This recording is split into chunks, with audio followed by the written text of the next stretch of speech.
सरकार किसानों के उत्थान को लेकर कई तरह की घोषणा करती है, लेकिन लाभ किसानों को नहीं मिल पाता। किसान कड़ी मेहनत और रिस्क के बाद धान की फसल को उपजाते हैं, लेकिन किसानों को समय पर सही दाम नहीं मिल पाता। हालांकि बिहार तक ने जब लगातार किसानों की समस्या उठाई तो सरकार भी सजग हुई है। कैबिनेट मीटिंग में सरकार ने ये फैसला लिया है कि स्टेट फूड कॉर्पोरेशन यानी SFC को 6000 करोड़ रुपए उपलब्ध कराए जाए। SFC ये पैसे बैंकों से कर्ज लेगी और इसकी गारंटी बिहार सरकार लेगी। सरकार ने बिहार राज्य सहकारी बैंक लिमिटेड को 2500 करोड़ रुपए लोन लेने के लिए गारंटी दी है। ये पैसा भी किसानों से फसल खरीद में खर्च होगा। आज आपको बिहार तक मिलवा रहा है सुपौल के किसानों से। इन किसानों ने तो बिहार में धान खरीद रहे पैक्स की पोल ही खोल दी।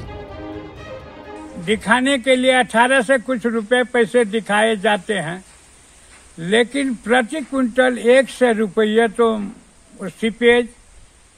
सीपेज के लिए 4-5 किलो धान कम लिया जाता है क्विंटल में। पैक्स जो सुविधा है पूरे ब्लॉक में हमारा 14 पैक्स है, जो अभी वर्तमान में 4 पैक्स ही कार्यरत है और दूर दूर से किसान वहाँ बेचने आते हैं तो प्रति क्विंटल 5 किलो धान और 100 रुपये कम दिए जाते हैं और मनमाने समय पर पेमेंट दिया जाता है, जिसके कारण किसान को अगले फसलों की खेती नहीं लगा पाते हैं।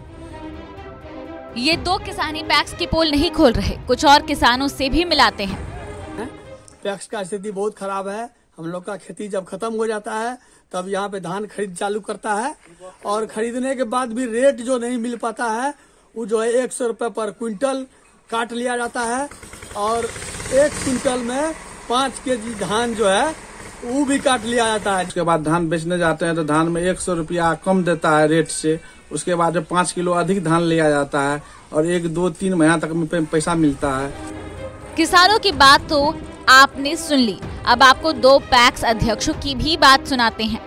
पेमेंट 15 दिन के अंदर जो होता है, वैसे जो है प्रक्रिया है इसका जो है 48 घंटा के अंदर भुगतान, लेकिन प्रक्रिया में समय लगता है, इसलिए जो है 15 दिन के अंदर भुगतान हो जाता है। ये सरकार के द्वारा जो समर्थन मूल्य तय किया गया है 1868 रुपया प्रति क्विंटल की दर से किसान को भुगतान करते हैं और अभी तक में 4000 क्विंटल धान परचेज किया गया है। बिहार के किसानों की सच्चाई हमने आपको दिखा दी।